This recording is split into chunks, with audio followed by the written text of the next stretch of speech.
Halo, selamat malam pemirsa. Mari kita menjauh sejenak dari hiruk-pikuk politik, menjauh dari bermacam polemik. Dengan Pancasila dan Konstitusi sebagai referensi, kita berdiskusi untuk perbaikan negeri. Membahas bermacam isu kebangsaan, bukan kepentingan pribadi, kelompok, atau golongan. Visi negarawan menjadi kanalisasi gagasan-gagasan luar biasa untuk memecahkan berbagai persoalan bangsa. Dan apa tema diskusi kita? Berikut rangkumannya.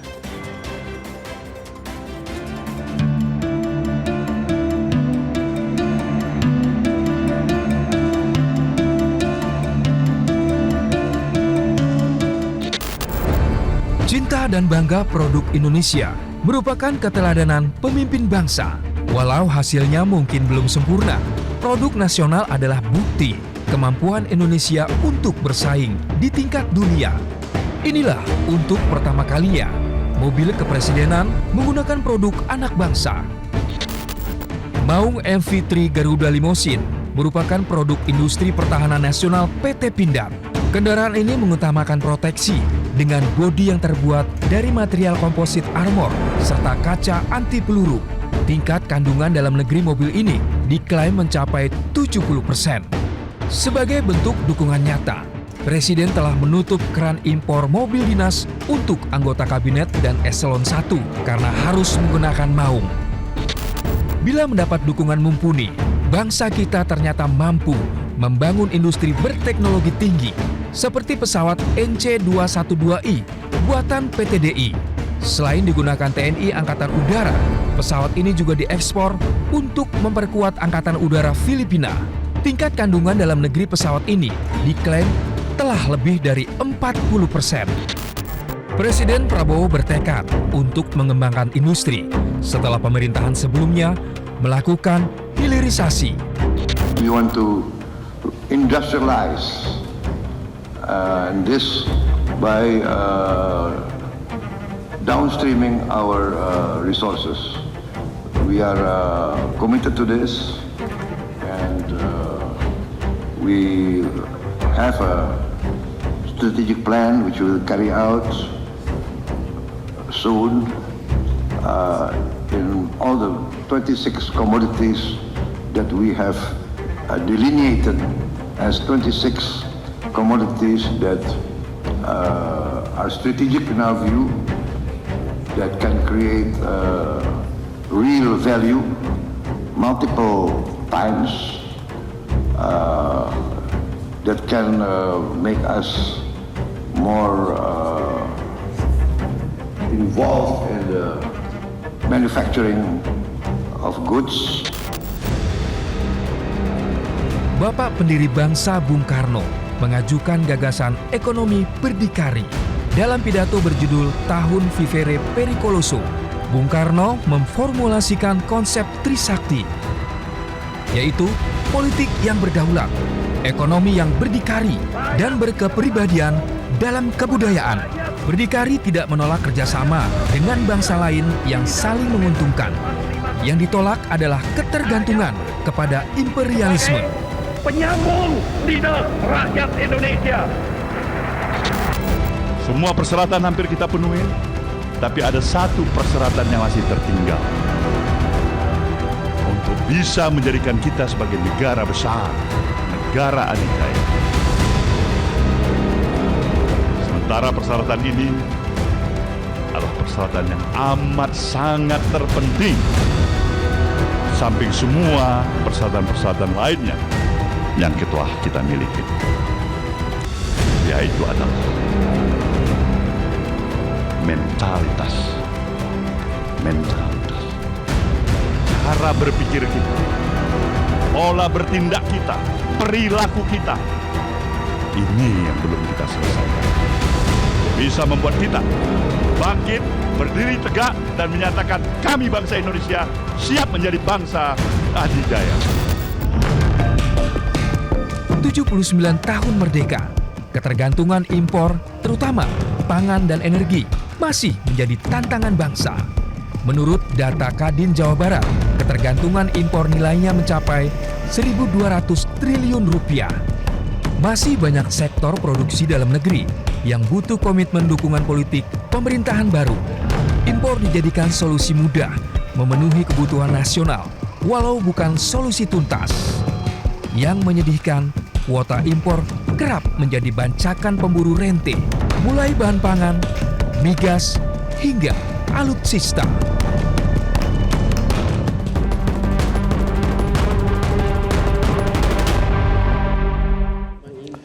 Dalam kehidupan modern ini tidak ada satu negara pun yang dapat sepenuhnya memproduksi kebutuhannya sendiri, namun berbagai disrupsi menunjukkan betapa rentannya rantai pasokan. Kemandirian melalui swasembada adalah kunci menjaga kedaulatan bangsa. Impor kerap dipilih sebagai solusi untuk mencukupi kebutuhan dalam negeri, namun impor membuat kita kecanduan dan akhirnya kemandirian produksi diabaikan. Produk impor yang mendominasi bahkan berpotensi mematikan perekonomian anak negeri. Ditambah lagi kebijakan impor kerap berujung sebagai kasus korupsi. Di tahun 1964 dalam peringatan HUT RI, Bung Karno mengajukan gagasan berdikari, yaitu trilogi kemandirian bangsa yang bertumpu pada kedaulatan politik, kemandirian ekonomi, dan berkepribadian dalam berkebudayaan. Ekonomi berdikari menentang kerjasama internasional yang mengeksploitasi. Presiden Prabowo menegaskan pertumbuhan tidak ada artinya tanpa pemerataan.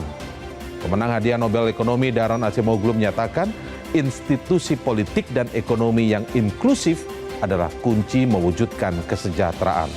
Dalam struktur ekonomi inklusif, kinerja perekonomian digas melalui kesempatan yang adil dan luas kepada seluruh lapisan masyarakat. Bangsa berdikari adalah tema diskusi pekan ini. Dan sudah ada beberapa narasumber, 3 narasumber yang sudah hadir di studio bersama saya. Yang pertama adalah Guru Besar Komunikasi Politik, Profesor Dr. Ibnu Hamad. Selamat malam, Prof. Ibnu, terima kasih sudah hadir. Ya, lalu kemudian ada Waka LPEM UI, Jahen Reski PhD. Mas Jahen, selamat malam, terima kasih sudah hadir. Lalu kemudian ada Ketua Umum Forum Kebijakan Publik Indonesia, Dr. Trubus Radiansyah. Selamat malam. Pak Trubus, terima kasih atas waktunya. Kami akan segera kembali, tetaplah bersama kami di Visi Negarawan.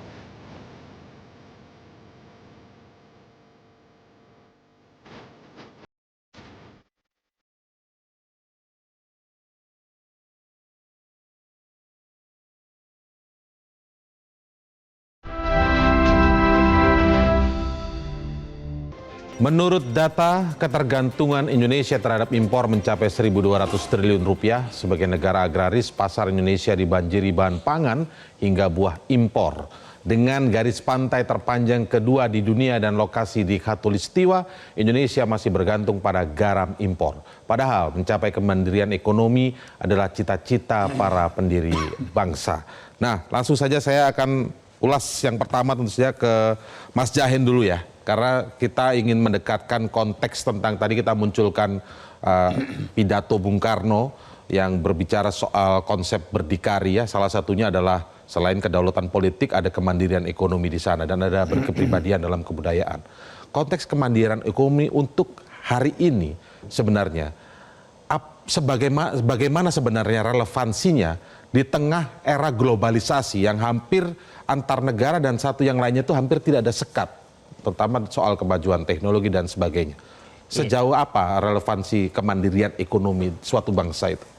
Iya, jadi kalau kita melihat di era globalisasi sekarang ya, di mana tidak ada sekat-sekat antara berbagai negara dan juga kita hidup berdampingan dengan negara lain, saya rasa untuk bisa berdikari sepenuhnya agak mustahil. Sebagai contoh misalnya kita bicara soal pangan. Negara yang paling besar di dunia itu kan Cina ya. Cina itu sempat food security-nya mencapai sekitar 90% di tahun 2000-an. Sekarang malah turun menjadi 68%. Nah sisanya itu diimpor dari negara lain. Karena tadi mereka nggak mampu untuk memenuhi kebutuhan sendiri.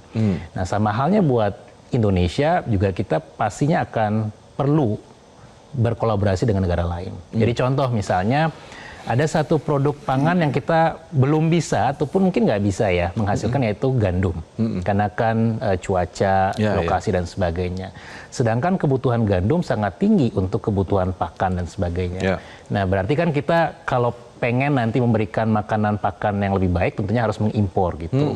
Tapi untuk beberapa hal mungkin kita masih belum bisa mengoptimalkan potensi. Contoh garam tadi yang disampaikan di awal. Kebutuhan garam kita itu 4,9 juta ton per tahunnya. Kemampuan produksi saat ini baru 2,5 juta ton. Jadi ada gap sekitar 2,4 juta ton di situ. Nah, kenapa ada gap? Karena memang ada isu terkait dengan produktivitas lahan garam dan sebagainya, dan juga banyak yang digunakan. Jadi agak sulit bagi suatu negara untuk bisa berdiri sendiri. Konteks kemandirian ekonomi kalau kita persentasekan misalnya benar-benar mandiri itu 100%. Mustahil. Nah, ketika Anda bilang tadi itu sudah mustahil sekarang, tapi masa iya nggak ada kemandirian, nggak mandiri-mandiri sama sekali? Kira-kira persentasenya berapa biar publik mudah mencerna? Kalau persentase sih saya tadi Perkiraan kasar ya, bukan data survei atau dan penelitian ya.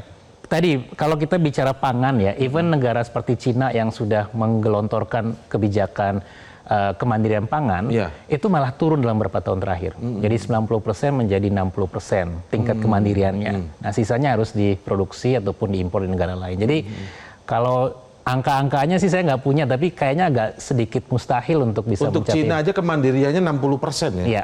Bagaimana Indonesia Anda sejauh ini melihat sampai hari ini? Iya, Dari tadi- sejak kemerdekaan mungkin atau sejak era reformasi, hari ini kita tuh berapa persen? Ya, jadi sama kalau diri? tadi garam kita masih impor, kedelai juga kita kebutuhannya sekitar 2,9 juta ton tiap tahunnya, dan produksinya sekitar 500.000 ton. Jadi ada sekitar 2 juta ton lagi yang harus diimpor gitu. Jadi untuk bilang bahwa kita sudah berdikari kayaknya belum, masih jauh. Masih jauh. Masih jauh. Oke, baik. Kalau Prof. Hipnu melihatnya sendiri gimana Prof. Hipnu? Bahwa konteks kita ingin menjadi negara yang berdikari, kemudian punya kemandirian ekonomi satu hal, tapi di era sekarang ketika kita melihat hampir rantai pasok itu saling terkait antara satu negara dengan negara lain, kita belum bicara yang kita belum optimal untuk misalnya untuk padi atau untuk beras misalnya begitu ya, itu kita sebenarnya bisa dioptimalkan. Tapi di hal yang lain juga mungkin kita memang harus bergantung juga dengan negara-negara lain. Ketika ada perang, di satu sisi kita sudah mulai ikut mikir, padahal perangnya di Eropa begitu. Nah, bagaimana Prof. Hipnu melihat? Ya, nama lain dari mandiri itu kan independen ya. Iya. Nah, biasanya orang menyangka independen itu tidak lepas dari yang lain. Ternyata bukan kan. Oke. Independen itu artinya saling bergantung satu sama lain. Itu yang namanya independen. Tapi kalau dependen bergantung melulu sama yang lain. Oh, iya. Nah, ini nggak mungkin lah sebagai makhluk sosial, apalagi dalam era global gitu, kita benar-benar berdikari Total sendirian. seorangan wae sendirian. gitu ya, Iya, nggak iya. mungkin ya. Jadi Tapi tetap kita saling bergantung. Nah, artinya Tapi persoalannya Bang Indra, Ya. tegak berdiri nggak dalam saling independennya itu? ya. Masalah garam Definisinya tadi saja ya. dalam independensinya kita nggak tegak berdiri kan begitu, nggak tegak dalam independensinya. Iya. Masalah apa tadi lagi gandum, kita tidak berdiri tegak dalam independensinya, melainkan tunduk aja, harga ditentukan orang, ini ditentukan orang kan. Di situ yang harus kita perbaiki ya. Masalahnya kan tadi persoalannya dari Mas Jahin itu gap kan ya. Masalah gap ini bertahun-tahun jadi keluhan mulu kan. Iya. Begitu. Kenapa nggak ada rekayasa sosial, rekayasa engineering, rekayasa teknik, technical engineering, Ya. social engineering tuh kok nggak dijawab sih gap ini dari tahun ke tahun? Terus mengikuti kondisi dunia saja ya. Iya, misalnya bawang putih impor terus gitu tiap tahun. Nggak ada di situ apa rekayasa pertanian yang membuat bawang putih kita juga tumbuh baik. Menurut Anda kita tidak mampu melakukan rekayasa itu atau tidak ada keinginan? Kemauan, saya kira menurut saya kemauan. Tidak ada keinginan. Tidak keinginan karena Kenapa kok tidak mau? Padahal berdikari kan enak tuh sebenarnya. sesungguhnya, tapi sekali lagi berdikari bukan artinya dia berdiri Betul, ya. sendirian, tapi Heeh. ada Saling dia bergantung, tapi tegak. optimal tidak berdiri tegak, Iya, tidak iya, begitu ya. gitu maksud saya. Kan kalau bisa berdiri tegak dengan baik Sekarang itu kan saya tanya bagus ke Bang Indra, di Indonesia ada nggak yang seseorang yang kita bisa sebut ahli mangga gitu, orang Indonesia? Oh, iya. Nggak ada. Iya. Siapa yang ahli bawang? Nggak ada. Siapa yang ahli motor gitu? Di Jepang ada Suzuki, sampai hari ini Suzuki, Honda gitu. Dikira tidak ada yang persisten gitu ya. Sebentar habis itu dia terkenal di bidangnya, loncat jadi politisi, loncat jadi ini. Akhirnya tadinya dia membentuk kemandirian, hilang gitu. Nah ini menurut saya pola pikir yang Oke. harus diperbaiki. Pola pikir ya. Iya. Oke. Siapa yang di Indonesia ahli padi begitu, pakar padi gitu. Kan repot kita mencarinya. padi khas Indonesia gitu. Iya, Siapa begitu? Ahli kedelai. Siapa yang ahli kedelai di Indonesia? Sebenarnya mungkin bukan tidak ada, tapi mungkin itu tadi ya, ketidakmauan untuk melakukan rekayasa itu ya. Cobalah yang seperti itu diberi fasilitasi oleh pihak yang berwenang pemerintah dalam hal ini, yang ahli padi dihidupkan, terus diberi fasilitasi supaya dia menjadi ahli padi, ahli kedelai, ahli garam, terus dia gitu. Jadi jangan dibiarkan nih anak-anak bangsa yang baik-baik jadi pergi keluar, diambil oleh negara lain, kan begitu. Soal diambil negara lain itu sedang ada isu juga bahwa lebih banyak kan? lebih ke luar negeri begitu ya. Pak Trubus punya pandangan seperti apa soal kemandirian ini? Tadi kita mulai dengan diskusi soal masih relevan nggak sih? Nah, kondisi hari ini tidak relevan menurut karena Cina sendiri juga yang negara besar saja tingkat kemandiriannya kurang lebih ya 60% menurut Mas Yahin tadi. Kalau Pak Trubus ini melihatnya seperti apa? Iya, kalau dari sisi kita itu masalah di kebijakan ya. Jadi kalau kebijakan kita ini kan selalu ganti pemimpin, ganti kebijakan masalahnya. Sehingga untuk yang sekarang keberlanjutan nih, Pak. Yang sekarang ini keberlanjutan. Cuman itu hanya ini terminologi saja gitu. Tapi secara ini tetap berubah nanti kan. Karena harapannya ada perubahan. Dan masyarakat kita maunya kan ada perubahan. Jadi persoalan pertama adalah kebijakan kita selalu ada dihadapkan pada inkonsistensi. Konsistensi apa? Karena selalu mempertimbangkan bahwa munculnya political will itu selalu ada tekanan-tekanan. Kalau tidak ada tekanan kita kan nggak ngapa-ngapain. Tekanan itu dari kepentingan. Kepentingan sendiri, kelompoknya, dan juga kepentingan dari sisi relasi luar, jaringan luar. Itu selalu menghadapkan ke sana. Juga ada tekanan dalam konteks ini banyaknya free rider yang mencoba untuk merengkuh keuntungan dari adanya konsistensi. Kepentingannya itu salah satunya merengkuh keuntungan tadi. Iya, merengkuh keuntungan. Kalau kita sebanyak-banyak kan kita maunya hidup itu orang Indonesia cara berpikirnya adalah kaya cepat kan gitu. Jadi kalau kaya cepat itu sehingga cara yang dipakai adalah logikanya adalah logika. Kalau Pak Trubus bilang gini, selesai diskusi kita malam ini sampai di sini. Nggak mungkin bisa kita gali lagi kalau ujung-ujungnya lari ke kepentingan. Nah, terus yang kedua, publik kita itu memang dihadapkan oleh satu misalnya lebih suka istilahnya tren-tren itu. Jadi sesuatu yang tren, bahasa kerennya itu FOMO ya, artinya fear of missing out itu. Itu kan selalu ketahui kalau nggak tren kita nggak mau ini kalah ketinggalan zaman, katanya kurang apalah waktu kita rame-rame berpakaian batik sebagai satu identitas nasional kita. Kita dihadapkan kemudian banyak sekali orang memproduksi batik, tapi lama-lama batik ini nggak bisa bersaing.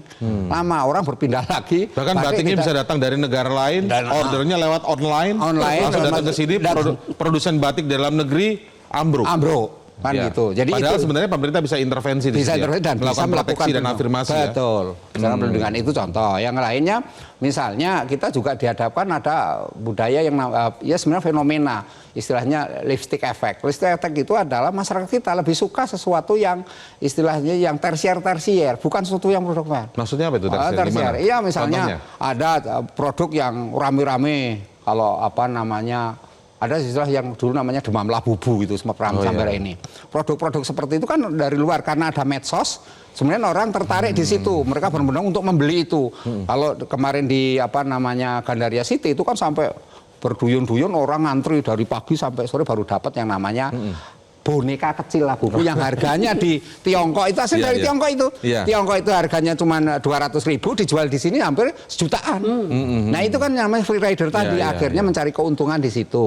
Nah, kemudian juga ada lipstick juga yang misalnya kita ada konser yang ini. Dulu kita konser Blackpink, konser apa yang dari pokoknya mau Jungkook mau apa yang dari BTS, kan itu Mingyu atau Taengyu atau siapa gitu, pokoknya Suga misalnya kan orang berbondong-bondong gitu kan. Jadi itu anak-anak muda akhirnya karena memang generasi Gen Z terutama Gen Z. Dari sisi budaya pun kita nggak mandiri ya tadi ya. Mandiri lah, bagaimana ada kata berbudaya dalam kebudayaan. Padahal kita punya ludruk, kita punya macam-macam. Kenapa itu nggak memengaruhi Korea begitu misalnya ya? Harusnya kan memengaruhi di sana. Nanti kita lanjutkan dari urusan pangan sampai urusan budaya, kita ulas bagaimana kita menjadi bangsa yang berdikari. Saat lagi tetaplah di Visi Negarawan.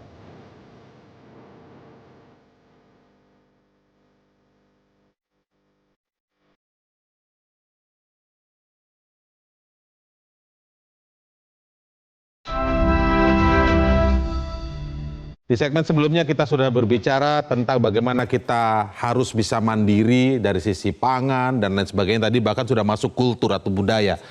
Intinya kita masih jauh dari kata mandiri. Berdikari yang dimaksud Presiden Soekarno tentunya harus semakin kita mendekat ke sana ya. Tapi ini masih jauh sekali. Nah, kembali ke soal pangan dan lain sebagainya ya, Mas Jayan. Kita melihat sepertinya solusi sebentar-sebentar adalah impor. Tapi ketika kita diskusikan dalam meja-meja dialog di media begitu ya, selalu alasannya ada unsur cuaca, ada unsur memang kita belum bisa teknologinya, kurang lebih seperti itu pembahasannya. Tapi kalau kita lihat di ujungnya juga, selalu ada kasus kalau dari masalah impor-impor itu dan lain sebagainya. Bagaimana sih tentang impor, kebijakan importasi kita ini? Benarkah itu berbasis memang reason yang memang kita tergantung negara lain? Atau kita belum optimal seperti disinggung Prof. Hipnu tadi? Atau memang ada kepentingan di balik soal impor itu? Sebenarnya bisa sendiri, tapi ya perlu kepentingan itu, entah itu motifnya kesejahteraan, uang, dan lain sebagainya. Anda melihatnya seperti apa kebijakan importasi kita ini? Iya, jadi mungkin bisa mengiyakan ke semua argumen tadi ya. Dari sisi ekonomi sebenarnya, kalau misalnya suatu negara pengen menghasilkan suatu barang, kan dia butuh input produk. Betul. Nah, input produk kemungkinan besar nggak semuanya dimiliki. Contoh misalnya, ketika kita pengen mengimpor kapas misalnya, itu yang paling bagus di Uzbekistan. Ya, kita nggak punya itu, sehingga mau tidak mau kita harus mengimpor barangnya. Atau juga masalah tadi terkait dengan rente juga bisa jadi kalau misalnya keputusan impor bukan karena landasan analisis yang valid. Jadi kenapa misalnya butuh impor, kan secara teori dasar kalau suplainya terbatas harga kan akan mahal. Ya kan? Short term policy-nya adalah mengimpor untuk mengantisipate harga tadi akan naik. Tapi kan nggak bisa terus-menerus ya. Nah, isu yang menjadi masalah adalah kita belum mampu meningkatkan produktivitas dari pertanian. Karena ada dua hal. Satu, lahannya makin banyak dijadikan gedung-gedung ketimbang lahan pertanian. Terus yang kedua juga masih minim petani yang mendapatkan mesin yang lebih baik. Karena kan kalau mesinnya semakin bagus, outputnya akan semakin banyak, sehingga tadi isu ketersediaan di dalam negeri bisa dicapai dengan baik. Tapi kalau misalnya kondisinya nggak ada masalah, terus tiba-tiba impor, setuju dengan komennya Pak Trubus tadi, bahwa kemungkinan besar urgensi dari impornya nggak ada, tapi ada landasan ataupun alasan yang lain yang kita nggak bisa pertanggungjawabkan dengan baik gitu. Nah, masalah impor dan sebagainya, selagi nanti impornya digunakan untuk input buat ekspor, itu masih oke. Tapi kalau impornya digunakan untuk menguntungkan segelintir pihak, nah itu yang mungkin perlu kita Gak segelintir mungkin ya. Betul. Mungkin bukan segelintir pihak Saya lagi ya. tahu Karena itu. sudah sering kita cerita. Makanya kita bicara makro kan sekarang. Tidak case by case. Tapi selalu itu alasannya begitu. Nah, kalau Prof. Hipnu melihatnya bagaimana? Persoalan-persoalannya memang banyak tadi unsur-unsurnya begitu. Apakah ini disebut mengeluh? Kenyataannya begitu, Prof. Gimana dong, Prof? Kalau impor dalam pengertian ketergantungan terus-menerus ya bukan ngimpor namanya kan? Ya, itu mengeksploitasi ekonomi dalam negeri kan? Ya. Tapi kalau misal langka memang benar-benar tidak ada di sini yang harus import, itu berarti kan memenuhi standar kehidupan masyarakat kita. Itu reasoningnya di situ. Ada juga kadang-kadang impor itu dihubungkan dengan relasi antar negara. Ya, jadi ini sama-sama tegak berdiri ceritanya. Saya kirim barang sana, kami impor sana. Jadi gitu. Jadi seperti barter lah. Biar terjaga ya. Iya, begitu. Ya. Ada juga seperti itu. Tapi kalau melihat tradisi impor terus saja. Ini kan sesuatu masalah yang dikeluhkan terus, tapi kok nggak ada solusi sepertinya ya. Padahal sebenarnya ada. Tadi kan disebut sama Jihan tuh, ada gap kekurangan maksudnya. Garam baru sekian produksinya, kurang sekian. Apa nggak ada rekayasa teknologi yang membuat kita bisa mengurangi gap itu gitu ya. Dari 2 juta ton ya tahun ini misalnya naik jadi diturunkan gap itu menjadi padahal kita negara maritim, logikanya harusnya begitu, terpenuhi ya gitu. Ada keluhan petaninya, didik dong petaninya. Kalau dosennya kurang cerdas, sekolahkan lagi dong ini. Ini kita ini keluhannya berulang-ulang, terus menerus tapi nggak ada solusi gitu. Dan sepertinya ada yang menikmati betul seperti beliau tadi. Ada yang menikmati. Ada yang menikmati. Sudah. Ya memang kadang-kadang kasusnya muncul, kadang-kadang karena kepentingan politik kasusnya nggak Karena muncul. menjadi gitu ya. importir itu teman saya bilang cuannya luar biasa. Oh iya? Oh iya? Iya. Triliunan cuannya. Apakah mau impor beras, mau impor daging, impor bawang putih, impor bawang garam, apa aja. Oke. Cuannya besar sekali. Prof Ibnu nggak ngasih tahu temennya bahwa kita jauh dari kemandirian ekonomi. Iya, dia yang mengingatkan Ibnu mestinya kita punya pakar di UI, di ITB, di Iya, iya. mana-mana kampus hebat. Kenapa nggak ada rekayasa teknologi, rekayasa Iya, sosial, rekayasa pertanian yang membuat kita bisa tumbuh? Masalahnya gini, Bang Indra, saya mau tambahin Iya, iya, sedikit. iya. Masalahnya kita aja di kampus ini isi kepala kita importir semua ini. Oh iya? Iya, misalnya saya teori komunikasinya teori dari luar. Oh. Kalau Bang Jahani, maaf ya Bang Jahani ya, dosen Teori ekonomi, jangan-jangan teori ekonominya nggak impor. Iya. Beliau ahli publik. Belajarnya dari luar negeri juga memang. Bukan soal itu aja, Oh, iya. belajar luar negeri boleh, tapi apa yang membuat dia produksi sendiri pemikirannya? Oh, oke. Kan nggak ada, jarang gitu. Dari pangan ke pendidikan pun kita masih jadi ini jauh kita sekali ya. ide kita importir. Hati kita juga diimpor, kesenian sukanya orang Iya, iya, dari orang, pakaian impor, makanan impor. Oke, kalau Jadi bicara bagaimana jadinya kita kalau ini? bicara afirmasi dan langkah yang harus dilakukan, tentu kita men-challenge pemerintah. Menurut Pak Trubus, dalam waktu 5 tahun ini apa yang kita mintakan ke Pak Prabowo agar kita mulai mampu untuk, Anda tadi sempat menyinggung bahwa kita bisa swasembada pangan. Bisa. 5 tahun ini. 5 tahun ini. Dengan apa? Kebijakan diversifikasi pangan. Diversifikasi pangan. Jadi tidak semuanya harus beras. Biarkan masyarakat yang makan sagu. Kan itu sering disampaikan. Iya, tapi kan karena tadi inkonsistensi itu. Kan ganti kebijakan ganti. Dulu kita sudah nih setiap pagi kita makan yang namanya harus non beras. Tapi kan ujungnya itu hanya apa istilahnya ya 4 bulan 5 bulan hilang lagi kebijakan itu. Kan seperti itu. Iya, Itu persoalan. Yang kedua memang masyarakat kita juga sudah sebagian meninggalkan. Kalau yang berkaitan dengan misalnya ada kita ramai belakangan kebijakan food estate. Kan itu. Iya, iya. Mau food estate kan mau dipakai untuk itu, tapi kan kenyataannya masyarakat kita sudah nggak lagi suka yang namanya ke sawah. Kan itu, ke pertanian. Makanya kan Menteri Pertanian membuat seperti nanti ada gaji 10 juta atau apa waktu itu isunya rame kepada mereka anak Gen Z yang mau ke sawah. Oke. Kan gitu, mau ke Kalau pertanian. kajian Anda kira-kira Pak Prabowo bisa menekan, sebaiknya bisa menekan berapa persen untuk itu? Oh bisa juga. Kalau tentu ini kan sangat tergantung kepada ini ya politik oleh presiden. Tetapi saya mempercayai bahwa bisa ditekan sampai tataran 25% lah paling enggak. Sehingga kita tidak perlu lagi tergantung kepada jenis makanan-makanan dari luar, tapi semua makanan dari dalam bisa ini semua diproduksi sendiri bisa. Dengan catatan itu tadi ada konsisten, kemudian ada yang namanya subsidi dari pemerintah. Kalau semua disubsidi, aksesnya diberikan semuanya, dalam arti pemerintah masyarakat dikasih pupuk yang murah, dikasih segala sesuatunya, jalan itu Mas. Konsisten itu artinya juga mampu menangkal kepentingan-kepentingan yang menyusup masuk ya? Betul. Oke, Iya. baik. Kita lanjutkan nanti setelah jeda, tetaplah bersama kami di Visi Negarawan.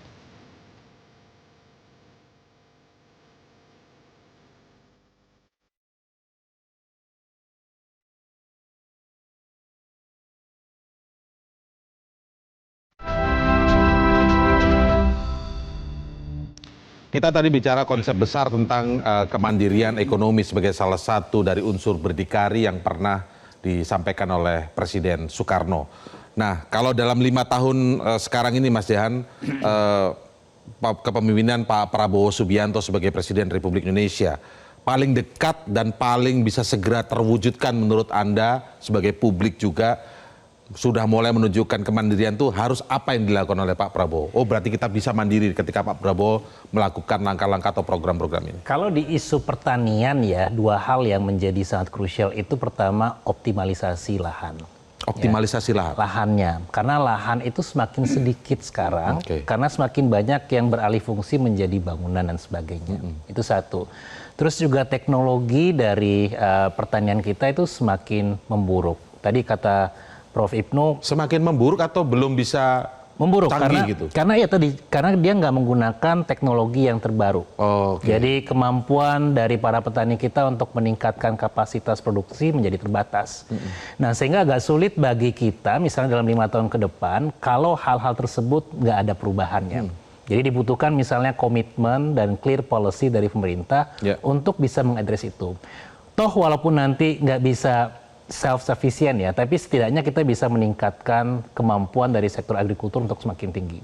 Karena negara yang maju biasanya harus tumbuh pertumbuhan pertaniannya. Ya. Ya, jadi seperti US, seperti negara maju lainnya, pasti sektor pertaniannya akan tumbuh karena kemampuan dari para petaninya untuk bisa. Jadi paling urgent itu dan bisa dilakukan awal itu dulu ya. Ya, itu. Dan di tengah banyak PR yang soal kita masih belum mandiri, ya, mungkin itu bisa mungkin dikejar. perlu diadres agar nanti petani semakin produktif dan juga sejahtera. Oke, tadi Prof. Ibnu kita lihat ada banyak sekali kendala persoalan, bahkan kendalanya bukan hanya soal kapasitas, tapi kemauan dan komitmen.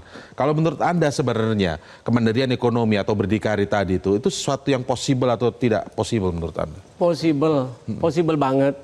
Karena ibarat sebuah keluarga ya, Mas Indra, walaupun komponennya lebih besar. Analoginya ini Analogi keluarga. Siapa di antara kita yang hadir di studio maupun penonton yang tidak ingin mandiri keluarganya? Dan karena berusaha tidak semuanya, tergantung tetangga dan sebagainya. tidak ingin kan ngutang terus ke tetangga misalnya, atau minta bantuan, terus, nggak ada kan keluarga kita semuanya di tanah air ini. Jadi kemauannya saja, kuncinya kemauan, kemauannya dan pemimpinnya hands on, turun tangan. Kalau dengar ingin memampukan petani, ya tengok dong petaninya. Seperti apa sih wajah petani Tapi itu? Tapi seringkali memang terhambat sama kelindan-kelindan kepentingan politik. Iya itu dia. Jadi hanya dengar laporan saja kan begitu. Sudah dibantu ini, sudah diberdayakan. Tapi nggak dikontrol lebih lanjut. Tidak ada monitoringnya, tidak ada ukuran evaluasinya. Saya harapkan komitmen untuk benar-benar memposibelkan kemandirian ini ya. Pemimpinnya hands on. Pemimpin itu bukan hanya Pak Presiden di sini. Betul. Tentu dengan jabatan yang terkaitnya kan. Turun ke lapangan. Tengoklah itu realitas di lapangannya. Begitu menurut saya. Tapi yang pasti integritas harus terjaga ya. Sudah pasti apa arti integritas itu Mas Indra? Perkataan sesuai dengan perbuatan kan begitu. Oke, baik Pak Trubus penutup, silakan Pak Trubus. Ya kalau saya dari sisi kebijakan yang paling penting adalah pemerintah segera menyusun skenario planning dalam seperti konkretnya seperti GBHN lah, garis-garis besar haluan negara.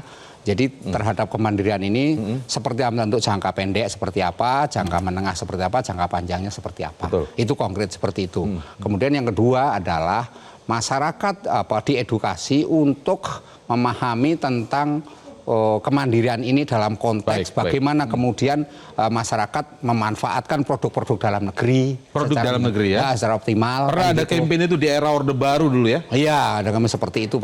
Itu penting sekali itu. Sehingga kemudian cinta produk Indonesia semuanya dan mulailah kemudian kita berpikir untuk inovasi juga. Dalam arti bahwa karena mengikuti perkembangan teknologi, perkembangan zaman, dan perkembangan yang lainnya juga global juga. Sehingga kita ada inovasi. Nah, disitulah yang penting ada upaya-upaya yang dilakukan oleh pemerintah. Kearifan lokal jangan lupa harus terus didorong karena pangan salah satunya itu adalah kearifan lokal yang harus dipertahankan. Saya sih itu kuncinya. Oke, kita menemukan ada banyak kendala, ada banyak persoalan. Waktu pemerintahan adalah 5 tahun juga waktu yang relatif tentu bukan waktu yang panjang tentu saja untuk kerja-kerja pemerintahan. Tapi sekali lagi dasar itu semua adalah selain integritas, kemauan dan konsistensi pemerintah. Dalam hal ini mungkin kita meminta Presiden Prabowo untuk bisa mewujudkan bagaimana Indonesia bisa mandiri dalam soal ekonomi, berdaulat secara politik, dan nanti berkepribadian secara kebudayaan. Terima kasih atas waktunya berdiskusi di Visi Negarawan malam hari ini, Prof. Ibnu, kemudian Pak Jahen, dan juga Pak Trubus Radiansyah. Terima kasih, selamat malam. Dan pemirsa, itulah tadi Visi Negarawan untuk malam ini. Saya Indra Maulana mengucapkan terima kasih Anda sudah menyaksikan Visi Negarawan. Selamat malam, sampai jumpa.